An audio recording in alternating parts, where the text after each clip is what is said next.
Bonjour mes amis. Une petite conférence sur le thème du carême et surtout de la miséricorde. Le carême n'est pas un effort pour mériter Dieu. Il est un temps liturgique qui nous est offert pour laisser Dieu aimer plus largement en nous.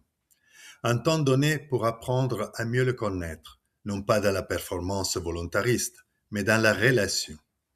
Le carême est une véritable pédagogie de la miséricorde. Une miséricorde reçue, puis transmise. Il peut être compris comme un chemin de conversion du regard, du cœur et du geste. Ce chemin commence par une parole de vérité, simple et radicale. Souviens-toi que tu es poussière. Le message n'est pas donné pour humilier, mais il désarme l'orgueil. Or, l'orgueil, c'est précisément ce qui nous sépare de Dieu, ce mouvement intérieur par lequel l'être humain se place au-dessous des autres, et parfois même au-dessus de Dieu, en se croyant autosuffisant. L'orgueil naît lorsque le moi se renferme et se reflète sur lui-même. Il compare, il domine, il se rigidifie jusqu'à devenir un cœur de pierre. Il supporte mal la remise en question, l'erreur, la dépendance. Reconnaître que, sans la présence et l'amour de Dieu dans nos vies, nous ne sommes rien, ce n'est pas un échec. C'est au contraire la voie royale pour ouvrir un espace à la miséricorde. Car la miséricorde ne peut advenir que là où l'homme cesse de se justifier, de se mentir, de s'illusionner, de se replier sur lui-même et de se croire tout-puissant. On va maintenant mettre en parallèle la miséricorde avec la connaissance du cœur de Dieu. Le mot miséricorde vient du latin miséricorde. Misericordia signifie très simplement un cœur sensible à la miséricorde, à la misère. Donc un cœur tourné vers celui qui souffre. À l'origine, l'idée de la miséricorde n'est pas comprise comme un pardon juridique, un peu comme c'est la confession aujourd'hui. On se reconnaît coupable et donc on se confesse pour avoir l'absolution et annuler nos fautes. Non. À l'origine, la miséricorde illustre quelque chose qui se passe dans le corps, être saisi aux entrailles. L'idée, c'est que la miséricorde précède la décision morale. Mon cœur se retourne contre moi, toutes mes entrailles frémissent, dit Dieu à travers la bouche du prophète Osée. Osée, prophète du royaume du Nord, a averti les Hébreux que Dieu les aurait punis par les mains des Assyriens à cause de leur infidélité et de leur idolâtrie. Et Dieu sait très bien que ce peuple a été infidèle et s'est tourné vers les idoles. Mais dans cette phrase que Dieu prononce, mon cœur se tourne contre moi, toutes mes entrailles frémissent, on voit en Dieu deux instances, le moi, donc la tête, celle qui est le lieu de la justice, de la réflexion, de la vérité, et le cœur. Et le cœur de Dieu semble aller au-delà de la justice et s'impose et fait frémir toutes les entrailles de Dieu. Et finalement, Dieu prend la décision à partir de son cœur, de ses entrailles, et il décide de libérer le peuple d'Israël. Donc, la miséricorde, c'est une émotion incarnée, qui ne reste pas immobile, mais qui pousse à s'approcher de l'autre, à compatir, à agir. La miséricorde est viscérale, profonde, charnelle. Dans la tradition des pères de l'Église, la miséricorde est comprise comme une récréation, ça veut dire une nouvelle création. La miséricorde n'est pas d'abord une réponse face à l'injustice ou au péché de l'autre, non. Elle est avant tout une réaction d'amour face à la misère de l'homme. Elle ne se contente pas de juger ou d'équilibrer. Elle accorde, elle guérit, elle restaure la relation. On redevient fils. La miséricorde dit à chacun, voici ce que tu es vraiment. Si maintenant nous regardons les liens étroits qu'il y a entre la miséricorde et la souffrance, nous découvrons quelque chose de très très fort. La souffrance n'est pas seulement un objet de la compassion divine, elle devient un lieu de présence. au même titre que l'Eucharistie et l'Assemblée de prière. En théologie, il y a 3 lieux où il y a la présence de Dieu, l'Eucharistie bien évidemment, l'Assemblée de prière, car Jésus a dit, là où 2 ou 3 sont réunis en mon nom, je suis au milieu d'eux, et le pauvre, le malheureux, l'opprimé et le malade. Car en Matthieu 25, Jésus dit, « Ce que vous faites à ces petits, c'est à moi que vous l'avez fait. » La souffrance appelle la présence, et plus encore, elle devient un lieu de substitution. Dieu ne se contente pas de s'approcher de la souffrance, il en prend la place lui-même, non seulement celle de l'innocent qui souffre, mais aussi celle de l'homme pécheur, responsable de sa propre souffrance. La miséricorde n'est pas donc un regard posé d'en haut, c'est une kénose relationnelle permanente. Dieu descend, Dieu entre, Dieu habite l'homme dans sa souffrance. Or, la souffrance, surtout celle qui exclut, enferme et défigure, est une force de décréation, ça veut dire de destruction. Elle détruit l'identité, elle fait douter de sa propre dignité, parfois même, elle enlève le droit de se sentir un être vivant. C'est exactement là que la miséricorde intervient.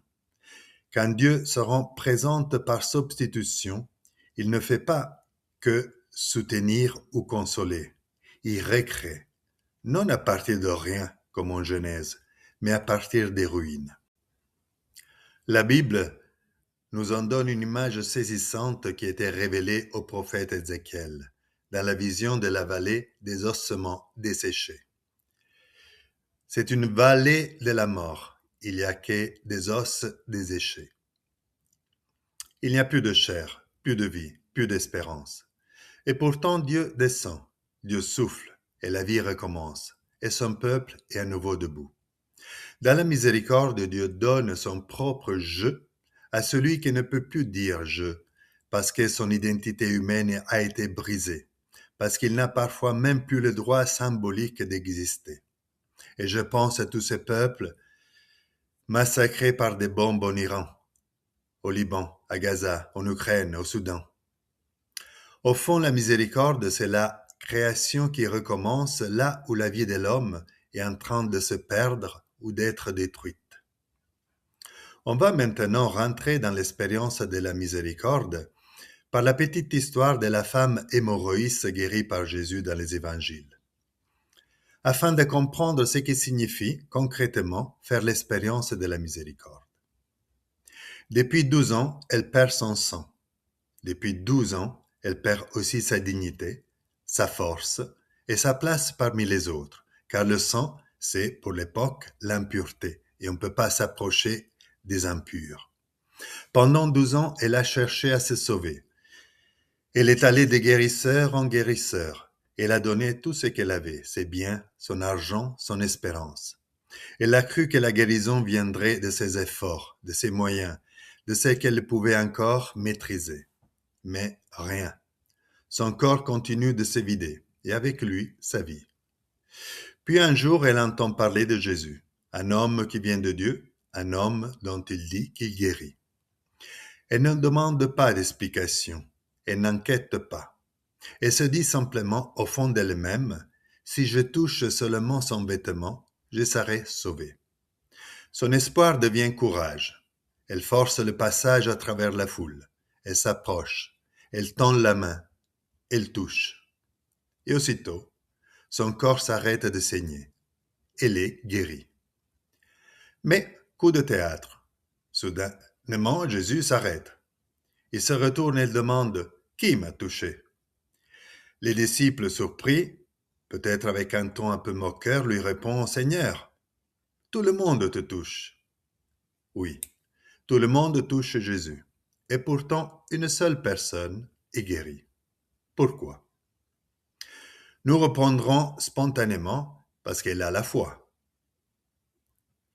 Et alors je pose une deuxième question.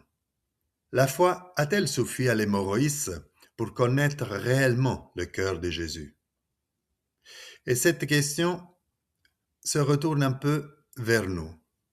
Combien de fois recevons-nous l'Eucharistie sans la laisser nous transformer, un peu comme cette foule qui pressait Jésus sans vraiment le connaître. Et l'Eucharistie, c'est bien plus qu'un morceau de tissu. L'Eucharistie, c'est vraiment, si on croit au miracle eucharistique, un morceau du myocarde, du cœur de Jésus. Mais la question la plus importante, elle est surtout la foi. Suffit-elle à elle seule pour entrer dans le royaume de Dieu? La foi suffit-elle à elle seule à être sauvée? La réponse est non. Nous savons que les démons, eux aussi, ont la foi. Ils connaissent Jésus, ils professent ouvertement qu'il est le Fils de Dieu. Ils savent qu'il fait des miracles et qu'il peut les libérer, et pourtant leur foi ne les sauve pas. Pourquoi? Parce qu'ils sont incapables de convertir la foi en amour. Je vais le redire.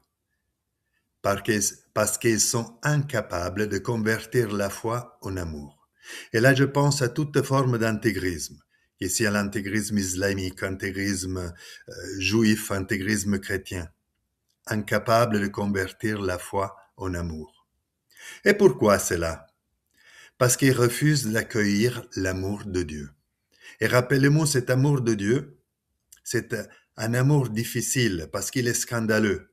C'est un amour qui dépasse la justice même de Dieu. Celui qui ne consent pas à se laisser aimer jusqu'à dans sa misère ne pourra jamais accueillir l'amour de Dieu. Et celui qui ne peut pas accueillir et recevoir l'amour de Dieu ne peut pas être transformé par lui. Et celui qui n'est pas transformé par l'amour ne sera pas aimé à son tour. Et celui qui ne sait pas aimer jusqu'à la misère de l'autre ne peut pas être appelé fils de Dieu. Car pour être fils, il est nécessaire d'entrer dans le mouvement même de l'amour, reçu, incarné, donné. Comment voulez-vous accompagner quelqu'un à se convertir, à découvrir le cœur de Dieu en lui montrant un Dieu justicier, un Dieu lointain, un Dieu vengeur?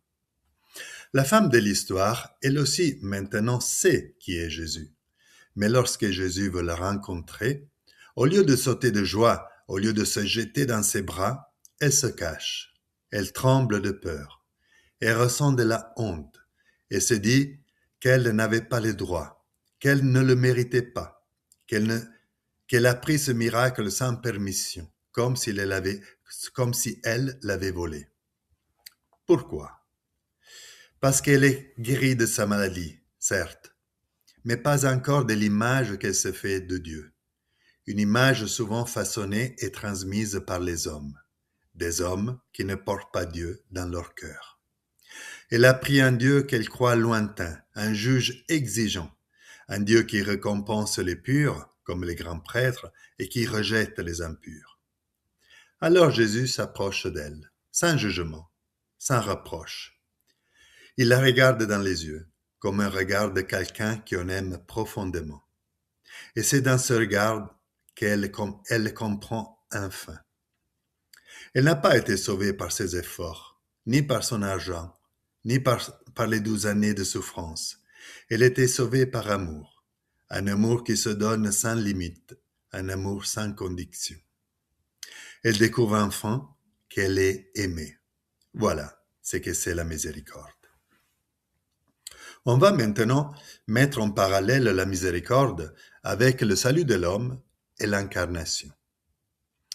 On ne peut pas parler de la miséricorde sans parler du salut de l'homme, car aucun homme peut se sauver par lui-même. On a besoin de la miséricorde. Et on ne peut pas parler du salut de l'homme sans parler de l'incarnation. Pourquoi? Parce que Dieu, sur cette terre, ne fait rien dans l'histoire sans passer par l'homme. N'oublions jamais que c'est pour cette raison que Jésus est né. Pour conduire l'histoire de l'humanité, Dieu a choisi de passer par l'humain. Il fallait donc un homme pour accomplir les promesses de Dieu en faveur de toutes les nations. Il faut des hommes pour manifester la présence de Dieu dans le monde. Il faut des hommes pour guérir les malades, chasser les esprits mauvais, pour aimer, pour pardonner, pour défendre la vérité et libérer nos frères et sœurs de l'ombre de la mort. L'incarnation n'est donc pas une affaire réservée à Jésus seul. Elle nous concerne tous. L'incarnation nous concerne tous. C'est dans ce sens que Maurice Zundel, l'un des grands prophètes de notre temps, n'a cessé de rappeler cette parole bouleversante. Dieu est entre nos mains. Dieu remet entre nos mains la réalisation de son œuvre ici sur terre. Par notre oui, son projet de salut s'accomplit. Sans ce consentement, même la toute-puissance divine reste suspendue. Autrement dit, Dieu a choisi de dépendre de l'homme pour se rendre visible, pour se rendre proche, pour transmettre son pardon miséricordieux, pour se rendre crédible. La miséricorde divine devient réellement compréhensible lorsqu'elle nous rejoint à travers des médiations humaines. Comme le dit Jésus, « Soyez miséricordieux, comme votre Père est miséricordieux » en Luc 6. Un pardon accordé lorsqu'on ne le mérite pas, une écoute offerte sans jugement, une présence qui demeure quand on se croyait indéfendable, une aide donnée par celui qui, pourtant, n'a pas grand-chose à donner. Tout cela rend Dieu proche, tout cela rend Dieu crédible. Un prêtre nous rappelait dans une homélie que s'approcher de Dieu, donc c'est le mouvement de l'homme vers Dieu, c'est s'approcher du prochain. Cette formule fonctionne aussi dans l'autre sens. Approcher Dieu de l'homme, c'est s'approcher du prochain. Finalement, s'approcher du prochain crée un double mouvement. En même temps, on s'approche de Dieu et en même temps, on approche Dieu de notre frère, de notre sœur. Ces expériences incarnées rendent crédible cette vérité essentielle. Dieu n'agit pas au-dessus de l'humain, il agit à travers lui. On va maintenant regarder le jeûne, la prière et l'aumône, car sont des lieux concrets de la miséricorde. Le jeûne n'est pas une punition infligée au corps. Non, le corps reste le temple de l'Esprit Saint. Le jeûne n'est pas non plus un moyen de dompter nos pulsions, car la pulsion, c'est une énergie vitale, donc une énergie divine. Le jeûne, c'est une décentralisation de l'ego. Il nous déplace de nous-mêmes pour développer une empathie envers celui qui a faim. Il rappelle la faim des autres. Il révèle nos limites dans l'assistance aux plus démunis. Comme le dit le prophète Isaïe, le jeûne que je préfère, n'est-ce pas partager ton pain avec l'affamé? En éprouvant le manque, le croyant devient plus perméable à la misère des autres. La miséricorde naît d'un cœur moins rassasié de lui-même et plus disponible au partage. Dans la carême, la prière, ce n'est pas une performance spirituelle. Non, elle est une exposition à un regard qui seul peut confirmer notre filiation divine. La prière, c'est une préparation à la vie. C'est apprendre à tendre l'oreille pour écouter la volonté de Dieu, afin de se positionner face aux situations de notre vie et de poser des vrais choix plutôt que des simples réactions épidermiques. Jésus, lui-même, a toujours utilisé la prière, des nuits en prière, avant ses décisions les plus importantes, le choix de ses disciples, les itinéraires à prendre pour sa mission, jusqu'à sa passion. En s'étonnant par la prière, devant le regard de Jésus, le croyant apprend que la miséricorde précède toute conversion, que l'amour de Dieu est intérieur à tout changement. Comme l'écrit l'apôtre Jean, ce n'est pas nous qui avons aimé Dieu, mais c'est lui qui nous a aimés. Ou encore, quant à nous, nous aimions parce que Dieu nous a aimés le premier. L'amour authentique, ce n'est donc pas d'abord une performance humaine. Il est une réponse à l'amour reçu. Quelqu'un qui n'a jamais fait l'expérience d'être aimé peut imiter l'amour, en parler, le désirer, mais lui manque la source intérieure. Celui qui n'a jamais été aimé a du mal à aimer. Celui qui n'a jamais été pardonné a du mal à pardonner. Celui qui n'a jamais été sécurisé par l'amour ne pourra jamais faire suffisamment confiance pour accepter de suivre la volonté d'un autre, voire la volonté de Dieu. Celui qui n'a jamais été relevé a du mal à relever les autres. C'est seulement après l'immersion dans l'amour que l'on peut réaliser sa mission. Aimer comme Jésus nous l'a enseigné et nous l'a montré par son propre exemple. L'aumône n'est pas d'abord un geste social de justice.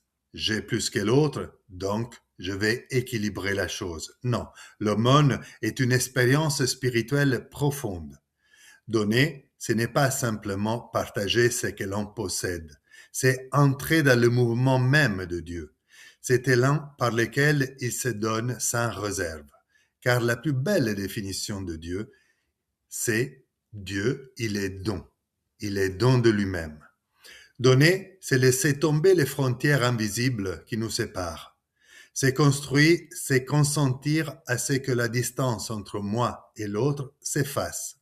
C'est devenir un, comme Jésus et le Père sont un. L'aumône aussi commence toujours après une rencontre personnelle avec la miséricorde. Avant d'être un acte extérieur, il est le fruit d'un cœur visité, d'un cœur qui découvre avec stupeur qu'il a tout reçu et que, par conséquence, rien lui appartient.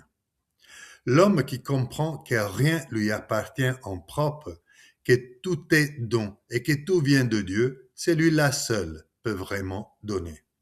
Car lorsqu'un homme se sent aimé sans condition, il cesse de calculer, il cesse de se protéger ou d'avoir peur.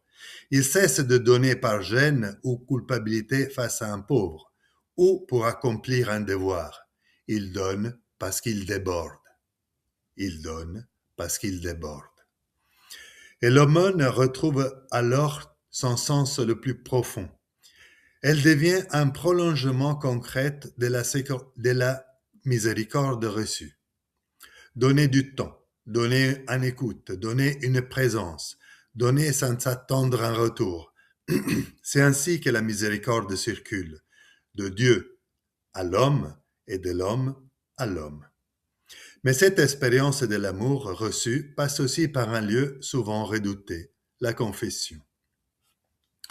Beaucoup y vont avoir peur, peur du jugement, peur d'être dévoilés, peur de se sentir honteux. Et pourtant, la confession n'est pas un tribunal.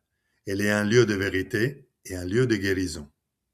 Attention, on ne va pas se confesser pour sauver son destin futur, c'est-à-dire pour sauver la peau une fois qu'on sera de l'autre côté de la barrière.